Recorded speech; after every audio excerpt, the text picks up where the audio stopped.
শিষ্টাচাৰহীন ছাত্ৰ ছাত্ৰীৰ নিকৃষ্ট কাণ্ড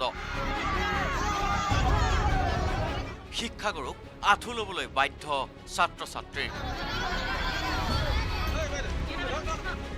শিক্ষকক ৰাজহুৱা অপমান উদণ্ড ছাত্ৰৰ ঘটনাৰ আঁৰত একাংশ দল সংগঠনলৈ সন্দেহ গুৰুৰ কৃপাহি কেৱলম কিন্তু গুৰুৰ মূল্য নুবুজা একাংশ উদণ্ড ছাত্ৰ ছাত্ৰীয়ে সংগঠিত কৰিলে নিকৃষ্ট কাণ্ড নিজ শিক্ষাগুৰুক বাধ্য কৰালে ব্যক্তিত্বত আঘাত হনা কাম কৰিবলৈ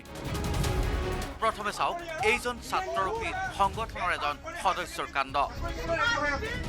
শিক্ষাগুৰুৰ সৈতে মাচুল বৃদ্ধিক লৈ লিপ্ত হৈছে তৰ্ক বিতৰ্ক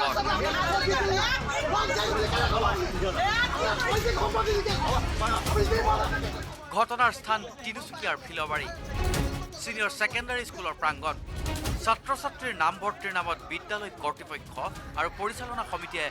অত্যাধিক মাচুল সংগ্ৰহ কৰাৰ অভিযোগ উত্থাপন কৰি মঙলবাৰে সাব্যস্ত কৰিছিল প্ৰতিবাদ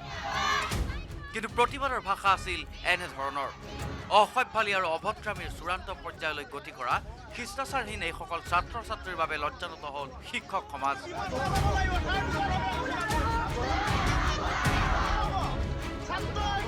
নৈতিকতাৰ সীমা চেৰাই যোৱা লজ্জাজনক ঘটনা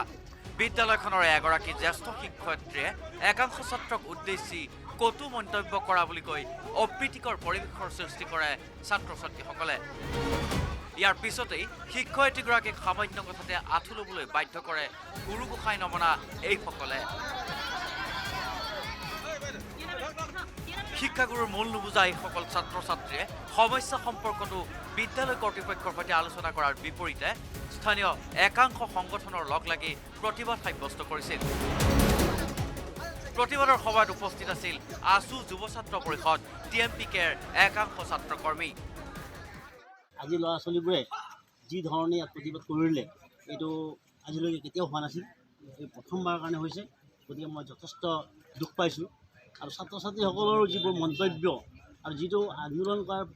পদ্ধতি সেইটো পদ্ধতিটো মই কওঁ একেবাৰে শুদ্ধ তেওঁলোকৰ কি প্ৰতিবাদ আছিল কি দাবী আছিল সেইটো আমাক দিব লাগিছিলে আমাৰ ক'ব লাগিছিলে আমি যদি নামানিলোহেঁতেন নমনাৰ পিছত তেওঁলোকে প্ৰতিবাদ কৰিব লাগিছিল কিন্তু সেই ধৰণৰ কোনো ছিষ্টেম নগৈ ঘপককৈ বিদ্যালয়খনৰ ছাত্ৰ একতা সভাৰ একাংশ সদস্যই ভাগ লৈছিল শিক্ষকসকলক অপমান কৰাত বিপদগামী শিষ্টাচাৰহীন এইসকল ছাত্ৰ ছাত্ৰীৰ বাবে নিজৰ এই ছাত্ৰ ছাত্ৰীৰ সন্মুখত আঁঠু কাঢ়ি ক্ষমা খোজাৰ ঘটনাক মানি ল'ব পৰা নাই শিক্ষক সমাজে গুৰুক কৰা অপমানৰ ঘটনাৰ তদন্তৰ দাবী জনাইছে শিক্ষকসকলে ডিগবৈৰ পৰা ৰীনা কাকতি গগৈৰ report news 18 Assam north east